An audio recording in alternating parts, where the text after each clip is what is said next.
मसालों को हर समय फ्रेश गोल्डी मसाले।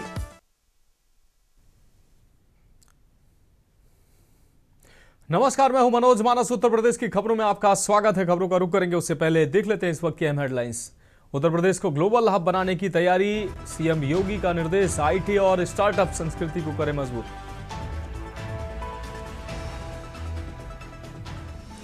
यूपी में हार्ट अटैक मरीजों को निःशुल्क लगेगा 40,000 का इंजेक्शन। मेडिकल कॉलेजों, जिला अस्पतालों में मिलेगी सुविधा।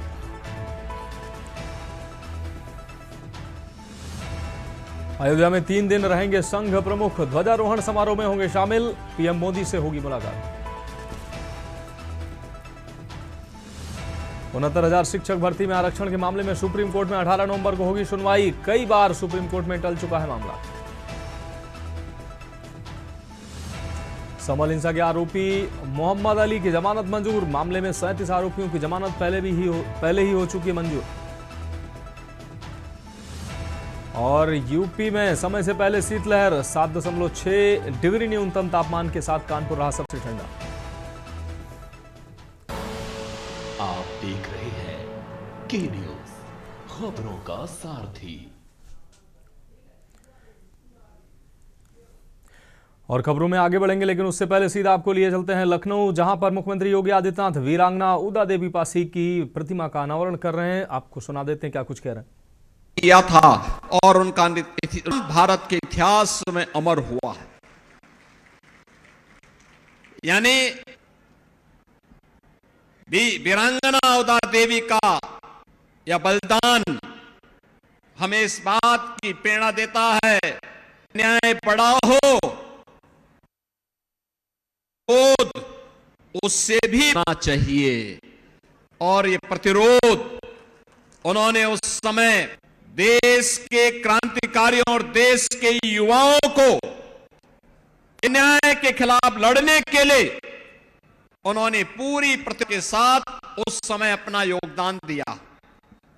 बहनों और भाइयों, उत्तर प्रदेश में डबल इंजन की सरकार है। आदरणीय प्रधानमंत्री नरेंद्र मोदी जी के मार्गदर्शन, विरासत के सम्मान की बात जब होती है तो विरासत के सम्मान की बात अगर काशी में काशी विश्वनाथ और अयोध्या में श्री राम जन्मभूमि पर भगवान राम के भव्य मंदिर के निर्माण का, तो लखनऊ में महाराजा बिजली पासी किला के पास सुंदरीकरण के कार्य के साथ ही लाइट एंड साउंड का कार्यक्रम भी सरकार ने ही, भारतीय जनता पार्टी की ही सरकारों ने उस कार्यक्रम को आगे बढ़ाया।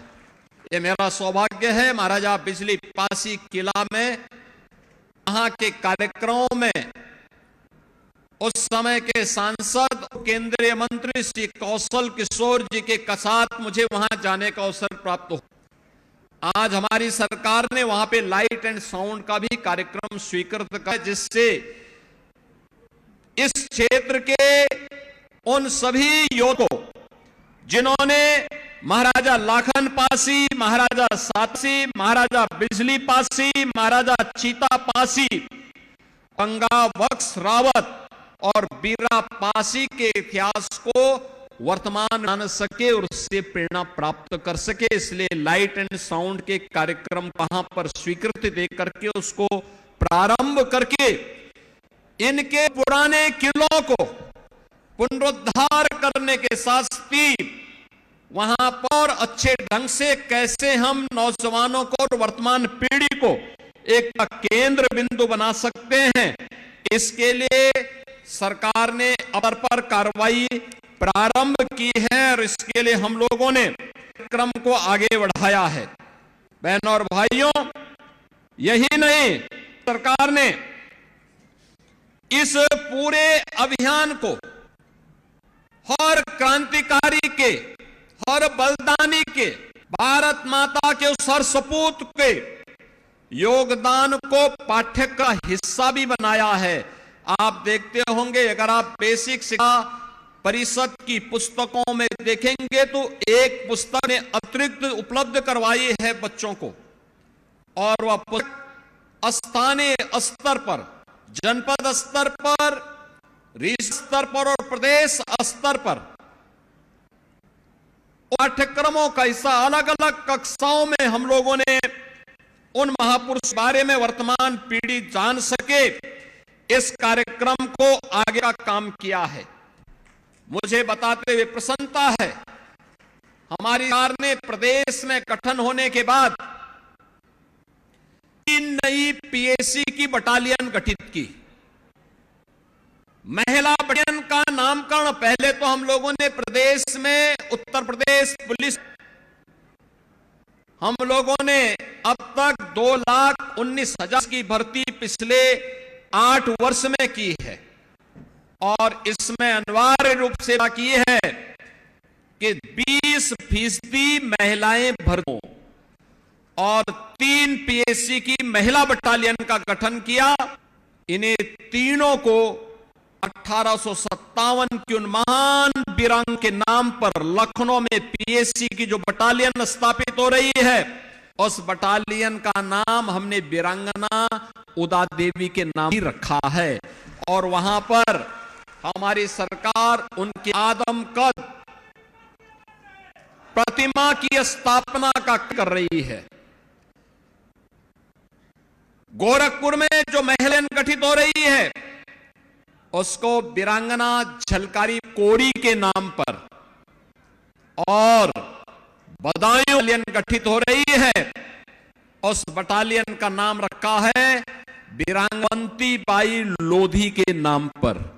ये तीनों वीराएं जिन्होंने देश की आजादी की लड़ाई में नारी शक्ति के पराक्रम को, शौर्य को फिरंग सामने प्रस्तुत करके उन्हें धूल चटाने का काम किया था। यह कार्य इस दिशा में सरकार ने आगे बढ़ाया है।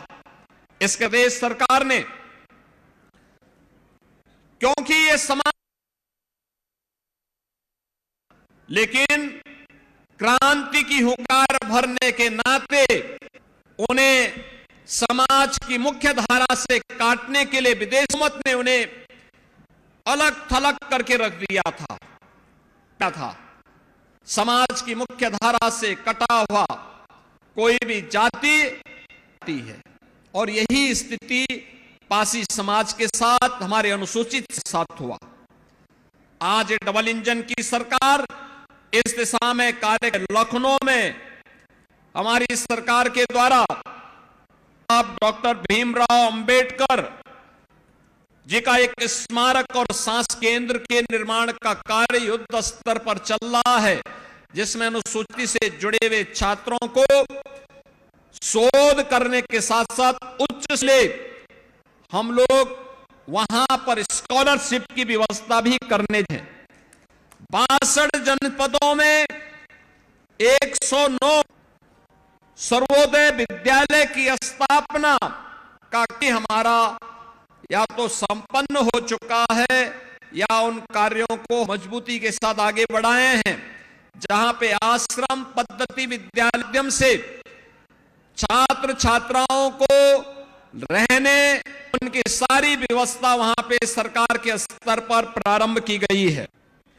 इसके साथ ही 18 जनपदों में 18 अटल आवासीय विद्यालय, ये पूर्व प्रधानमंत्री अटल बिहारी वाजपेयी जी की स्मृति को जीवंत बनाए रखने के लिए, क्योंकि यह वर्ष अटल जी की जन्म शताब्दी वर्ष भी है और अटल स्मृतियों को जीवंत बनाए रखने के लिए 18 कमिश्नरी पे 18 अटल आवासीय विद्यालयों का निर्माण किया गया है और आवासीय विद्यालय के माध्यम से श्रमिकों को या कोविड कालखंड में जो बच्चे निराश्रित हो गए, उन बच्चों को ला करके वहां पे उनके रहने, खाने और आदा की पूरी व्यवस्था वहां पर उन बच्चों की गई है।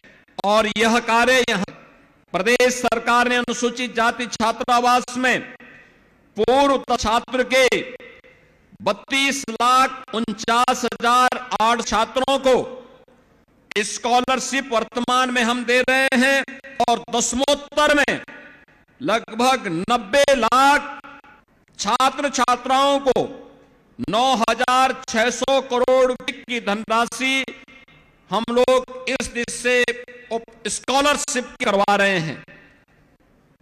अनुसूचित जाति अभ्युदय के अंतर्गत हर जनपद में प्रतियोगी के लिए फिजिकली भी और वर्चुअली भी कोचिंग की सुविधा सरकार उपलब्ध करवाने का कार्य कर रही है।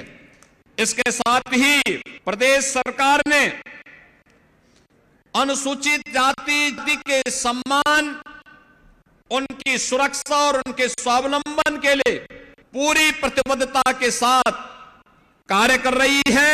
आज का यह अवसर हमें एक महान वीरांगना के उनकी स्मृतियों को नमन करने, वर्तमान पीढ़ी को के साथ जोड़ने का यह एक माध्यम प्रदान करता है और इस शक्ति का सम्मान, वंचित वर्ग का उत्थान डबल इंजन की सरकार का मुख्य ध्येय है। और वीरांगना हमें याद दिलाती है कि नारी शक्ति कितनी मान है। यह वीरांगना उदा देवी, वीरांगना अवंती और वीरांगना झलकारी बाई कोरी, इनका बलिदान इस बात की प्रेरणा हम सबको प्रदान करती। आज के इस अवसर पर मैं एक बार फिर से वीरुदा देवी की स्मृतियों को नमन करते हुए आप सभी बात के लिए आश्वस्त करता हूं कि डबल इंजन की सरकार भारत माता के उन सभी सपूतों को जिन्होंने भारत की के लिए और स्वाधीन भारत में देश की रक्षा के लिए अपने आप किया है, उनके सम्मान और उनकी वर्तमान पीढ़ी सम्मान के लिए पूरी प्रतिबद्धता के साथ कार्य करेगी। इस विश्वास के साथ लोगों को धन्यवाद देते हुए समारोह के मुख्य अतिथि का हृदय स्वागत करते हुए आप सबके प्रति मैं अपनी शुभकामनाएं देता हूं। धन्यवाद। जय। बहुत बहुत धन्यवाद माननीय मुख्यमंत्री। बढ़ेंगे अगली खबर की ओर लखनऊ से अहम खबर, जहां जीएसटी चोरी मामले पर सीएम योगी गंभीर नजर आ रहे हैं। 44 जिलों की रिपोर्ट एसआईटी को दी गई है। 146 केस की जांच आईजी ईओडब्ल्यू की टीम को सौंपी गई है। सीएम योगी ने दिया था रिपोर्ट सौंपने का आदेश। 2018 से अब तक जीएसटी चोरी के मामलों को आपको बता दें मामलों की पड़ताल होगी। 146 केस की जांच आईजी ईओडब्ल्यू को दी गई। सीएम योगी ने दिया था रिपोर्ट सौंपने का निर्देश। अब बढ़ेंगे अगली खबर की ओर लखनऊ से अहम खबर, जहां 10 दिवसीय ऐतिहासिक उत्तराखंड महोत्सव मुख्यमंत्री योगी आदित्यनाथ इसमें शामिल होंगे। शाम 7 बजे पर्वतीय सांस्कृतिक उपवन में कार्यक्रम आयोजित हो रहा है। तो 10 दिवसीय ऐतिहासिक उत्तराखंड महोत्सव का ये कार्यक्रम, जिसमें आज मुख्यमंत्री योगी आदित्यनाथ शामिल होंगे। बीरबल साहनी मार्ग गोमती तट लखनऊ में यह कार्यक्रम शाम 7 बजे पर्वतीय सांस्कृतिक उपवन में कार्यक्रम आयोजित होगा। वीरबल साहनी मार्ग गोमती तट लखनऊ में यह कार्यक्रम आयोजित होगा, जिसमें मुख्यमंत्री योगी आदित्यनाथ शामिल होंगे। तो लखनऊ से अहम खबर, 10 दिवसीय ऐतिहासिक उत्तराखंड महोत्सव का कार्यक्रम चला, जिसमें मुख्यमंत्री योगी आदित्यनाथ अब ये इस कार्यक्रम में शामिल होंगे। शाम 7 बजे पर्वतीय सांस्कृतिक उपवन में यह कार्यक्रम, जिसमें मुख्यमंत्री शामिल होंगे। बीरबल साहनी मार्ग गोमती तट लखनऊ में यह कार्यक्रम आयोजित हो रहा है। 10 दिवसीय ऐतिहासिक उत्तराखंड महोत्सव कार्यक्रम।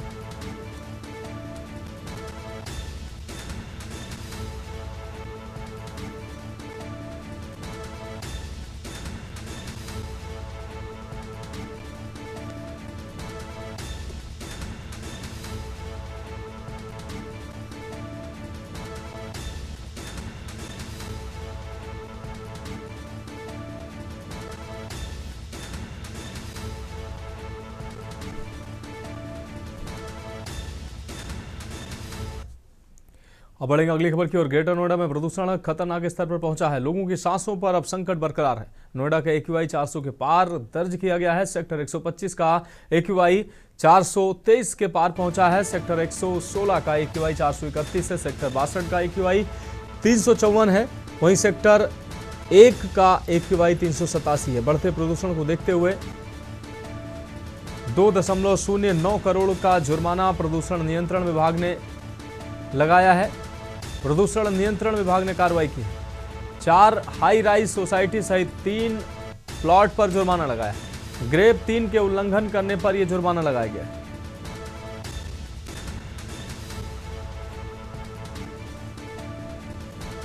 बढ़ते प्रदूषण को देखते हुए 2.09 करोड़ का जुर्माना लगाया गया है। प्रदूषण नियंत्रण विभाग ने यह कार्रवाई की है।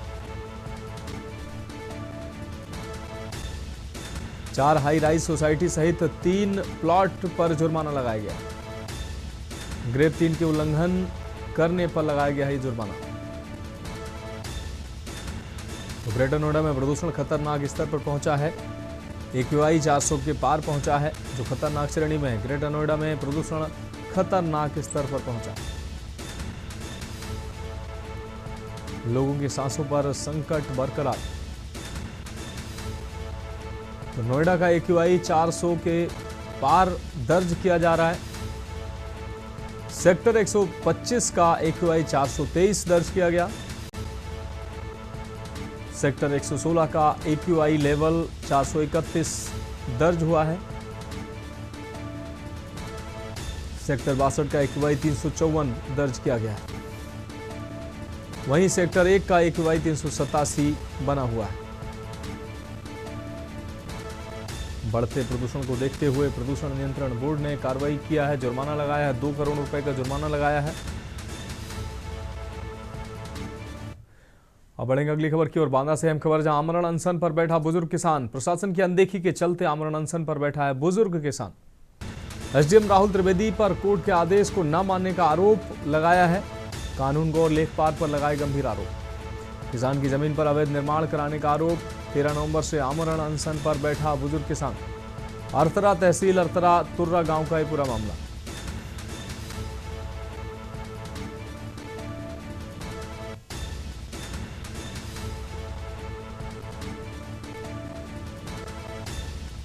तेरह नवंबर से आमरण अनशन पर बैठा है बुजुर्ग। अरतरा तहसील अंतर्गत तुर्रा गांव का यह पूरा मामला है।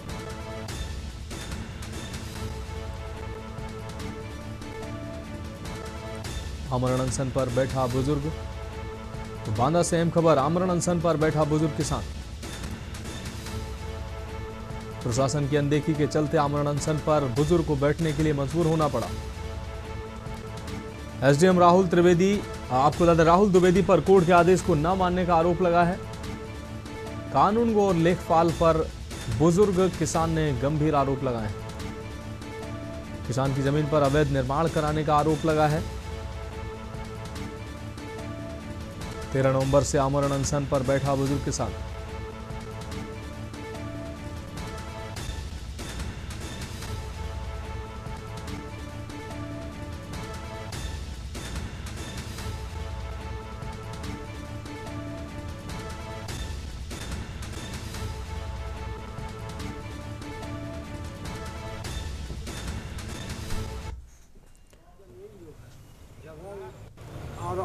और वो सब जोत दिया और जोत करके जबरन मकान बना रहे हैं। ये लेखपाल कानून हो, ये सब पूरी पार्टी भगत मिल करके ले करके। अच्छा, कौन लोग हैं जो आप लोगों की ज़मीन में कब्जा कर रहे हैं? वो नमो नारायण, उसका बाप जगदीश और गाऊ जी और नन्नू। तो मुकदमा चल रहा है? मुकदमा 7 सिविल में चल रहा है। इसके बावजूद भी कब्जा कर, इसके बावजूद भी कब्जा, हटबंदी भी हो गई। हमारी नाप होना चाहिए, वो भी नहीं। कानून को हमसे पैसे मांग रहा था। मामला सरकार ये है कि ये सिविल में स्टे है, सिविल कोर्ट का, और ये 3 बार नाप करा चुका है। उसका मौके पर न तो कब्जा है, इसकी ज़मीन रोड में चली गई है और ये हमारे में लेना चाहता है। ये कौन है? वो नमो नारायण, जगदीश, दाऊ जी, नन्नू जी। अब बढ़ेंगे अगली खबर की ओर। नोएडा से अहम खबर है, जहां IGL कर्मी बन रिटायर्ड कर्नल से 30 लाख की ठगी की गई है। जालसाजों ने आपको बता दें, कनेक्शन काटने के नाम पर ठगी है यह राशि। AP के फाइल भेजकर ठगी की घटना को अंजाम दिया। सेक्टर 28 में रहते हैं रिटायर्ड कर्नल। साइबर क्राइम थाना पुलिस को दी गई शिकायत। पीड़ित की शिकायत पर पुलिस ने जांच शुरू की। सेक्टर 28 में रहते हैं रिटायर्ड कर्नल। साइबर क्राइम थाना पुलिस को दी जानकारी। पीड़ित की शिकायत पर पुलिस ने जांच शुरू की। आईजीएल कर्मी बनकर रिटायर्ड कर्नल से 30 लाख की ठगी की गई है। जालसाजों ने कनेक्शन काटने के नाम पर ठगी को अंजाम दिया। तो नोएडा से अहम खबर, आईजीएल कर्मी बनकर रिटायर्ड कर्नल से ठगी की गई है। 30 लाख रुपए की ठगी की गई है। जालसाजों ने कनेक्शन काटने के नाम पर कर्नल से ठगी की है। एपीके फाइल भेजकर ठगी की घटना को अंजाम दिया गया।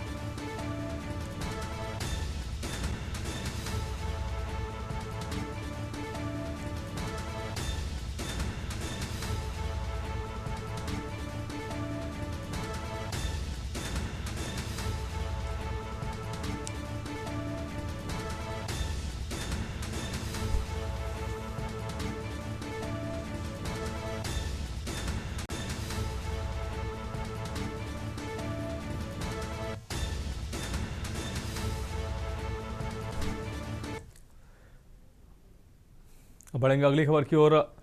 उससे पहले अगली खबर औरैया से खेत जोतते समय बड़ा हादसा हुआ है। आपको बता दें, ट्रैक्टर के रोटावेटर में फंसकर युवक की मौत हुई है। पैर फिसलने से मशीन में फंस गया था युवक। दीवापुर थाना क्षेत्र के गुलरिया गांव की यह घटना है। पैर फिसलने से मशीन में फंस गया था युवक। दिव्यापुर थाना क्षेत्र के गुलरिया गांव की घटना है।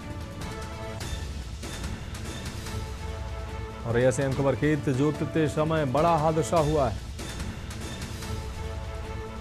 ट्रैक्टर के रोटावेटर में फंसकर युवक की मौत हुई है।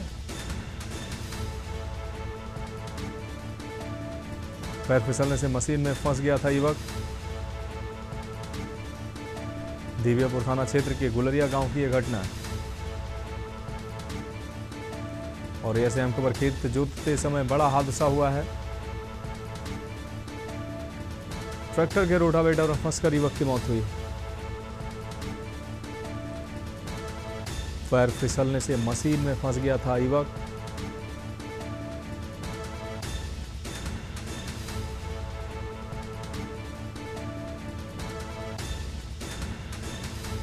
और यह अहम खबर, खेत जोतते समय ये बड़ा हादसा सामने आया। तस्वीरें हम आपको दिखा रहे हैं।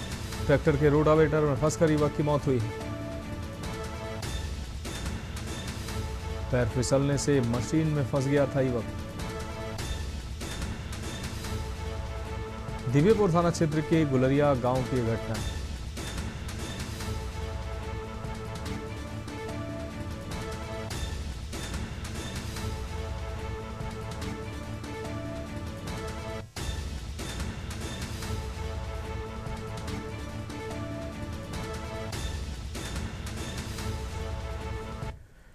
अब बढ़ेंगे अगली खबर की ओर। हमीरपुर से अहम खबर है, जहां पुलिस अधीक्षक डॉक्टर दीक्षा शर्मा ने अर्धनग्न हालत में मिली महिला की हत्या का खुलासा किया है। महिला का प्रेमी दारोगा अंकित कुमार ने लोहे की रॉड मारकर महिला को उतारा था मौत के घाट। प्रेम प्रसंग के बाद शादी का दबाव बनाने के चलते दारोगा ने महिला की हत्या की। महिला की हत्या के बाद कार से बॉडी को सुनसान इलाके में फेंककर प्रेमी दारोगा अंकित फरार हुआ था। पुलिस अधीक्षक ने घटना के खुलासे के लिए लगाई थी 4 टीमें। सीसीटीवी फुटेज व सर्विलांस के जरिए पुलिस ने हत्यारे प्रेमी दारोगा अंकित को गिरफ्तार किया है। हत्या में प्रयोग की गई लोहे की रॉड व कार पुलिस ने बरामद की है। बीती 12 तारीख को दारोगा महिला को लेकर गया था, घूमने गया था, तभी रास्ते में विवाद के बाद मौत के घाट उतारा। कवरई में तैनाती के दौरान दारोगा अंकित के संपर्क में आई थी मृतक महिला। वर्तमान में महोबा में तैनात था हत्यारा दारोगा अंकित कुमार। मौधा कोतवाली क्षेत्र में बीती 13 तारीख को मिला था महिला का कुत्ते नोचते हुए अर्धनग्न हालत में शव।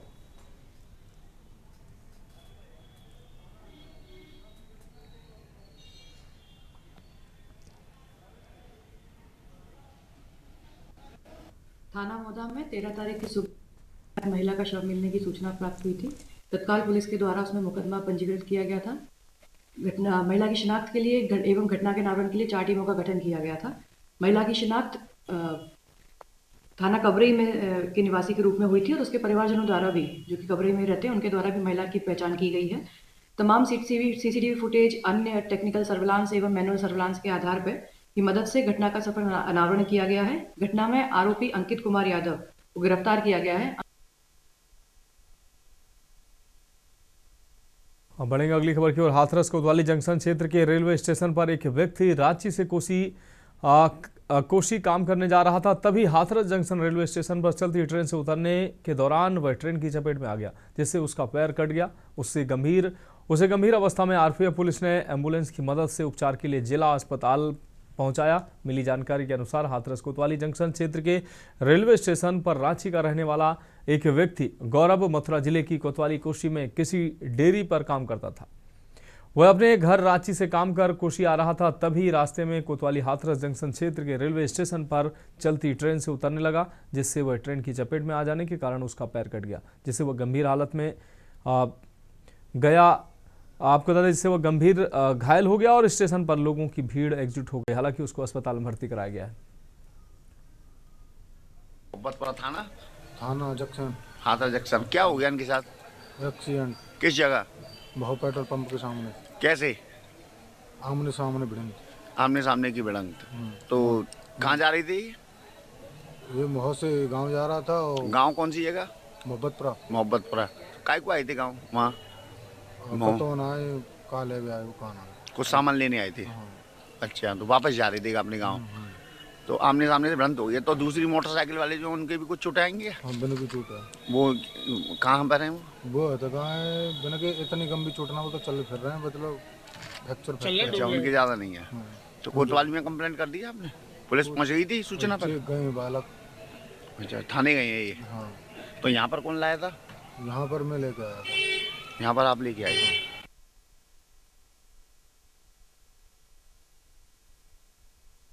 खबरों में अभी के लिए मेरे साथ इतना ही। मुझे दीजिए इजाजत और आप देखते रहिए के न्यूज इंडिया। गोल्डी मसाले लाए हैं फ्रेश लॉक टेक्नोलॉजी, जो रखे मसालों को हर समय फ्रेश। गोल्डी मसाले